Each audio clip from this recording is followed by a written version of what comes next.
Salutare tuturor și bine ați revenit pe canalul meu de YouTube. Eu sunt Georgiana. Pentru că am fost întrebată destul de des cum este să fii căsătorită atunci când aveam 20 de ani și pentru că mi s-a părut un subiect destul de interesant, am zis că să fac un videoclip și să împărtășesc și cu voi. Așa că în videoclipul de astăzi o să vă spun cam cum este să fii căsătorită la 20 de ani din punctul meu de vedere.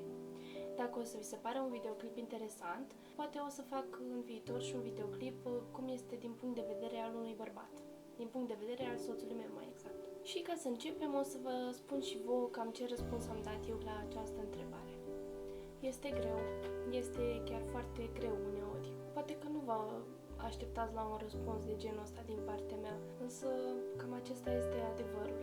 Nu știu, cel puțin așa a fost la noi. Și poate o să mă întrebați de ce. Eu aveam 20 de ani când am fost cerută în căsătorie, iar el avea 21. Eu eram încă la școală, încă studiam, iar soțul meu a venit în Londra ca să muncească. Deci vă dați seama de ce spun că este greu. Și pentru că o să vreau să vă fac un fel de listuță unde o să numerotez câteva sfaturi, o să vă pun aici undeva, pe ecran sau aici, nu știu exact unde, o să vă pun ideile mele numerotate și totodată ca să le și notați dacă vreți. Deci un prim lucru ar fi să vă gândiți foarte bine dacă credeți că vă veți putea descurca.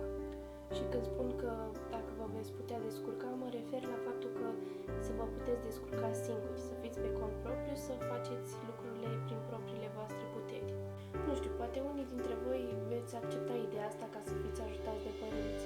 Nu am nicio problemă cu lucrul acesta, însă vă spun acest lucru unora care chiar vreți să fiți pe cont propriu și să vă descurcați prin propriile voastre forțe.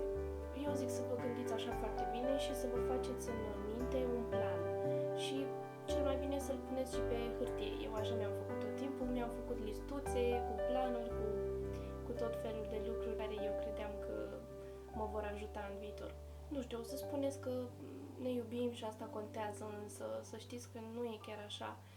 Cum spune și vorba aceea, dragostea trece și prin stomac. Când veți întâmpina probleme, chiar veți ajunge la concluzia aceasta. Deci un prim sfat ar fi să vă gândiți foarte bine cum vă veți descurca. Unde o să stați, cam de ce bani veți avea nevoie. Eu am fost genul de persoană care și-a făcut tot timpul listuțe. M-a ajutat apoi ca să mă descurc mai bine în ceea ce aveam de făcut. Ok, deci am stabilit și treaba asta. Următorul lucru pe care v-aș sfătui să-l faceți este în special pentru fete. Fetelor, nu visați, nu vă gândiți că filmele pe care voi le vedeți se compară cu realitatea. Nu, în niciun caz. Spun lucrul acesta pentru că în ziua de astăzi noi suntem tentați să credem că viața noastră este cum vedem noi în filme și nu știu, rămânem dezamăgiți de lucrul acesta. În viață dăm și de greutăți și nu vreau să uitați lucrul acesta.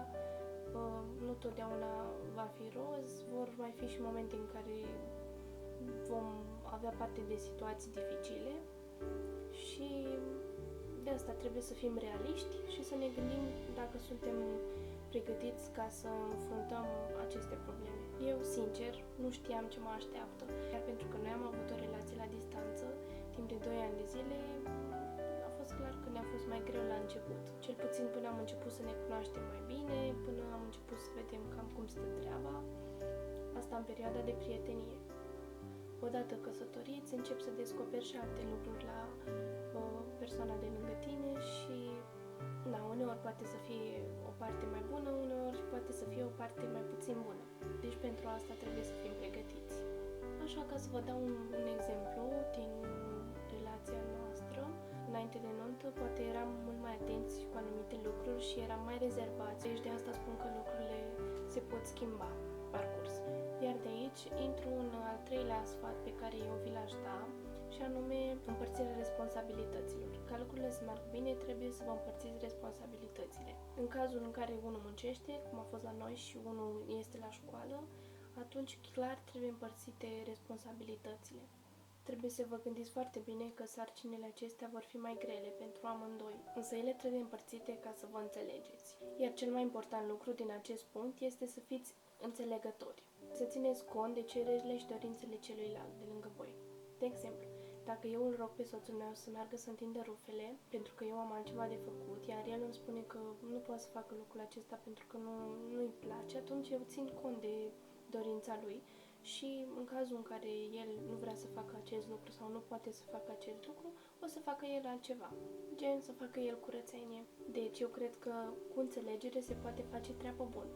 Ideea e ca amândoi să vă puneți de acord cu lucrurile acestea și să vă gândiți că trebuie ca să împărțiți aceste sarcini ca lucrurile să meargă bine. Un alt lucru de care aș vrea să țineți cont este că trebuie să-l puneți pe celălalt pe primul loc dacă vreți ca să fiți fericiți. Și gândiți-vă că fericirea lui este mai importantă decât fericirea voastră. Inițial tinzi să fii egoist și să faci lucrurile în favoarea ta, însă încearcă să-l pui pe el pe primul loc și hai să vezi diferența. Dacă pentru tine este mai importantă fericirea lui decât fericirea ta, vei vedea ce rezultate frumoase vei avea. La fel și în cazul lui. Dacă el încearcă să pună fericirea ei pe primul loc și va încerca să o facă fericită, atunci el va avea o satisfacție mai mare și va fi fericit și el la rândul lui. Cred că ai o satisfacție mult mai mare atunci când știi că l-ai făcut fericit pe cel de lângă tine. De exemplu, se apropie aniversarea voastră, iar tu te aștepți ca el să-ți aducă un cadou. Însă este probabilitatea ca el să îți aducă sau să nu-ți aducă, să fii uitat de aniversarea voastră. Însă tu surprinde-l și arată-i că te gândești la fericirea lui și că pui fericirea lui pe primul loc. Nu știi ce reacții vei putea avea, poate te va surprinde. Iar lucrul acesta cred că îți va da mai multă satisfacție și mai multă bucurie decât poate dacă ți-ar fi oferit el ceva, iar tu doar ai fi așteptat. Un alt lucru care cred că este foarte important este să lăsați de la voi atunci când apar certurile. Încercați să nu-i dați satisfacție celui rău și să-l lăsați să se hrănească din schimbul vostru de replici spuse la supărare, cu cuvinte pe care mai apoi le veți regreta. Încercați să nu mai fiți încăpățânați și încercați să vă potoliți setea acestea de răzbunare altfel. Încercați să vă calmați ținându-vă în brațe unul pe altul, de exemplu. Vă garantez că în câteva secunde veți uita de ce v-ați certat sau de ce erați supărați. Nu lăsați mânia să vă conducă și nu lăsați supărarea să vă despartă. Nu vă culcați niciodată supărați unul pe altul, pentru că eu cred că lucrurile acestea afectează pe parcurs. Vă face să fiți imuni la certuri și vă face să deveniți mult mai reci unul față de celălalt. Și cred că vă veți răci pe parcurs. Cred că dacă lăsați de la voi, în cazul în care celălalt nu vrea, cred că va fi mai bine. Și aș vrea să vă dau și un exemplu. Cred că știți cu toate momentul acela când el își lasă lucrurile aruncate prin mijlocul casei și parcă îți vine să nebunești. Însă, hei, asta nu e ceva cu care nu poți să trăiești. Sunt și lucruri mult mai grele de atât. Problemele apar atunci când nici tu, dar nici el nu vreți să lăsați de la voi. Dar de multe ori am zis că îmi vine să renunț și că mai bine mi-iau vacanță și mă duc pe la mama pe acasă.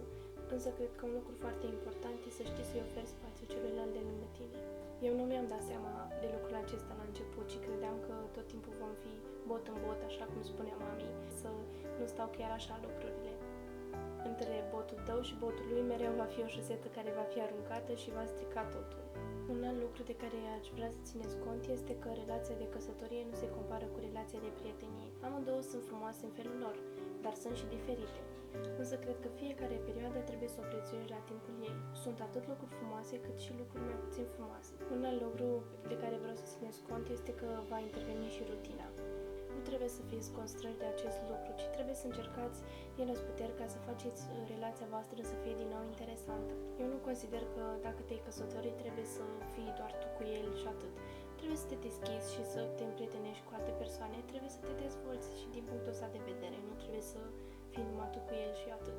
De exemplu, noi am încercat pe cât posibil să mai schimbăm atmosfera și să mai ieșim și cu prietenii noștri, să ne facem prieteni noi, să descoperim cum este și în alte cupluri, să împărtășim experiențe și să ne deschidem. Un alt lucru care cred că este foarte important într-o relație de căsnicie e să lași de la tine. Încearcă, dacă vezi că atunci când vă certați el nu cedează, încearcă să cedezi tu ca să ameliorezi situația. Veți vedea că dacă unul dintre voi va fi cel care va ameliora situația, va fi mai bine. Un penultim lucru care cred că este cel mai important de până acum este ca să-L includeți pe Dumnezeu în relația voastră de familie. Avându-L pe El în centrul familiei voastre, va fi mai ușor să treceți peste greutăți. Vă garantez acest lucru. Încercați să aveți o relație personală cu El, dar și o relație familială, dacă pot să spun așa, cu El. Și veți vedea o diferență. Spuneți-Lui toate problemele voastre și aduceți înainte Lui toate nemulțumirile voastre. Sunt sigură că El vă va fi de mare ajutor. Puneți-Lui atât nemulțumirile, dar și mulțumirile. Recunosc că la început nu avem o relație prea strânsă cu Dumnezeu. Nici eu, dar nici noi ca și familie. Și pe parcurs ne-am dat seama că aceasta era una dintre cele mai mari probleme cu care ne confruntam. Și cred că acesta era motivul pentru majoritatea neînțelegerilor pe care noi le aveam. Pe parcurs mi-am dat seama că dacă noi nu-L invităm pe Dumnezeu în centrul relației noastre sau în mijlocul familiei noastre, nu vom reuși niciodată să rezolvăm neînțelegerile sau nici nu vom putea trece peste greutăți. Și un ultim lucru pe care aș vrea să vi-l spun este că eu cred că vă veți crește împreună. Pe parcurs lucrurile se învață, vă veți învăța și unul cu altul, veți învăța obiceiurile unui altuia și cred că lucrurile vor fi mai ușoare. Însă cred că trebuie multă răbdare. Și cred că lucrurile se învață pe parcurs. Noi așa am convenit de la bun început. Am spus că vom crește împreună. Așa că odată spus acest lucru, trebuie pus și în practică, nu? Însă din greșeli învățăm. Nu spun că acum nu veți mai întâmpina probleme și că va fi totul bine, însă acum știți ce aveți de făcut. Cam atât am avut de spus din experiența noastră de până acum, din cei 2 ani și jumătate de căsnicie. Mai avem foarte multe lucruri de învățat, atât unul despre celălalt, cât și despre viață.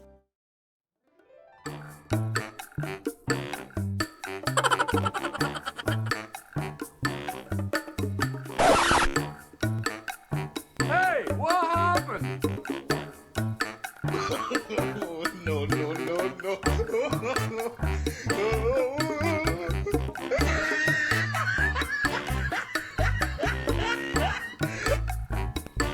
I don't fucking like you. I said I don't fucking like you. You don't like me? No.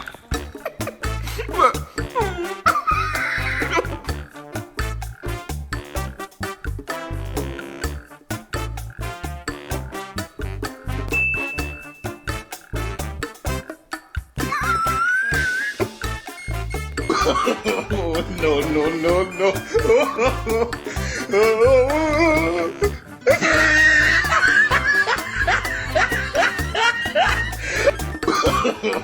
No, no, no, no.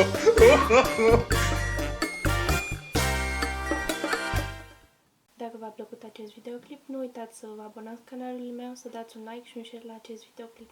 Ne vedem și data viitoare!